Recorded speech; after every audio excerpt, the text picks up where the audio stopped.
Porque Tiago foi o mediador no concílio de Jerusalém. Mas ele nem toca no assunto desses problemas. Por quê? Porque ainda não existiam.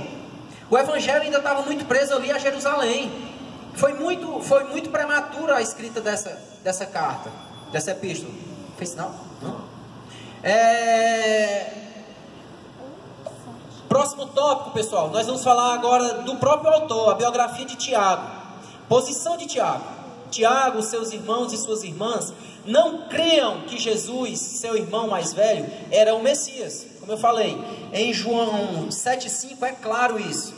Foi somente após a ressurreição que eles passaram a crer em Jesus. O texto de 1 Coríntios 15:7 afirma que Jesus apareceu a Tiago. Talvez tenha sido aí onde a fé brotou e Tiago passou a considerar e acreditar e defender até a morte, como nós vamos ver que ele é morto por defender o evangelho, em Jesus como Messias. Porque se pra a gente sabe que é um milagre grande uma pessoa estar morta e voltar a viver, você imagina para esse povo aqui. Certo? Tiago esteve no cenáculo entre os que foram batizados com o Espírito Santo. Atos 1,14. Outras informações da sua biografia. Na época do concílio de Jerusalém, Tiago era reconhecido por todos como uma das colunas da igreja. Gálatas 2,9, também já falei nisso hoje. Em Atos 21:18 até o 25, nós lemos que Tiago era um líder respeitado entre os judeus cristãos de Jerusalém. Ele viveu uma vida de nazireu, passava muito tempo de joelhos em oração no templo, a ponto de, segundo a história, ter joelhos calejados como camelos.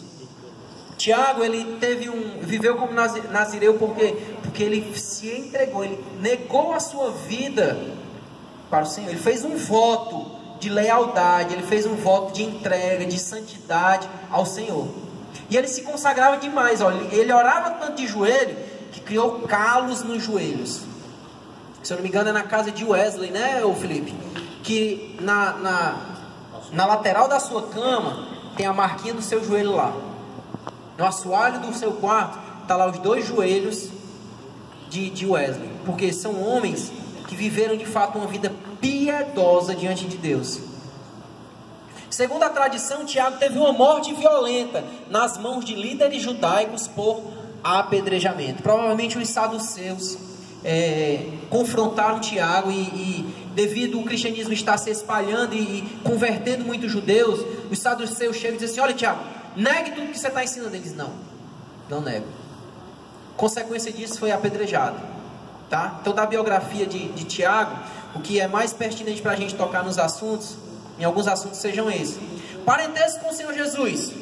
Os evangelhos fazem menção de 4 homens como irmãos de Jesus: Tiago, José, Simão e Judas.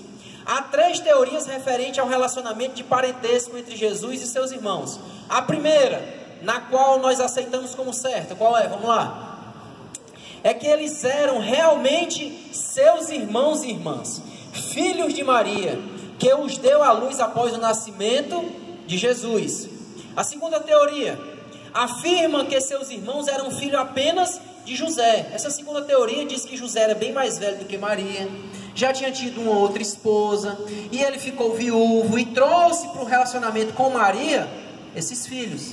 Então eles eram meio irmãos de Jesus. A terceira teoria afirma que os irmãos de Jesus, na verdade, não eram seus irmãos, mas primos. Aí aqui eu quero só fazer um parênteses aqui. O grego, pessoal, ele é muito específico.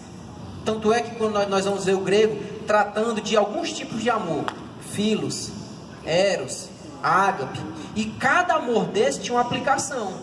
Então, diferente do português, onde nós temos palavras que abrangem muitos significados, por exemplo, manga. Posso dizer aqui como é teu nome, que eu esqueci? Chegar aqui para o Rogério, Rogério, porque é uma manga, ele vai dizer que é de camisa, manga de comer, você quer uma manga de quê? O grego não, o grego ele tinha palavras específicas. E quando vai falar nos irmãos de Jesus, ele usa o termo adelphos, que é o que? Irmão. Se eu não me engano, o primo é anepsis, o Felipe? Felipe, que é quase um grego aí, formado. Se eu não me engano, é anepsis. Eu li hoje, já esqueci. Mas lá na Bíblia está lá adelfos, que eram irmãos, praticamente dizendo assim, do mesmo útero, gerados pela mesma pessoa. E esses irmãos de Jesus aí, eles não são chamados no contexto macro, não. Como Paulo algumas vezes vai chamar os irmãos, não. É adelfos, da mesma genética, da mesma genealogia, do mesmo útero, da mesma genitora, melhor dizendo. Tá? Então essas duas segundas aqui, elas acreditam na teoria da virgindade perpétua de Maria. Eu li um artigo que falando a respeito dessa questão do parentesco, irmãos ou primos, e o autor lá do artigo, ele dizia assim, o cara fazia uma pergunta dizendo, eu estou vendo esse argumento que eu estou falando agora, que no grego lá está adelfos, e por que aqui a igreja católica está defendendo que é primo? Aí é engraçado a forma que o bispo lá ele responde. Ele diz, olha, a igreja ela tem total interesse em doutrinar e saber da verdade do seu povo. Então você não conteste o posicionamento da igreja.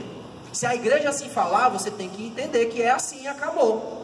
Simplesmente isso. Por quê? Porque a autoridade da igreja, ela é aqui no mesmo patamar da Bíblia. Então, quando a igreja diz que não, a igreja ela interpreta a Bíblia porque ela foi escrita por homens, e os homens que estão na igreja estão no mesmo patamar, têm a mesma autoridade. Para a igreja católica é assim. E eles entendem que por mais que estejam lá adelfos, é no sentido amplo. Porque na Septuaginta, quando vai falar de irmão, mesmo o irmão de criação, na Septuaginta, na tradução, também está lá adelfos. Então eles dizem que aqui esse adelfos também pode ser, como se essa segunda teoria aqui afirma, irmãos, meio-irmãos, adotivos, são filhos do mesmo pai apenas. A igreja católica defende isso, mas nós acreditamos que de fato são irmãos da mesma genitora, tá certo? Vamos dar um intervalozinho, e nesse segundo momento a gente vai entrar no que está de fato escrito no livro de Tiago, na epístola de Tiago. Oi. Pessoal, 9 horas em ponto. 5 para as 9 eu vou começar a chamar vocês, para a gente não se atrasar, tá certo? Tá chorando por quê?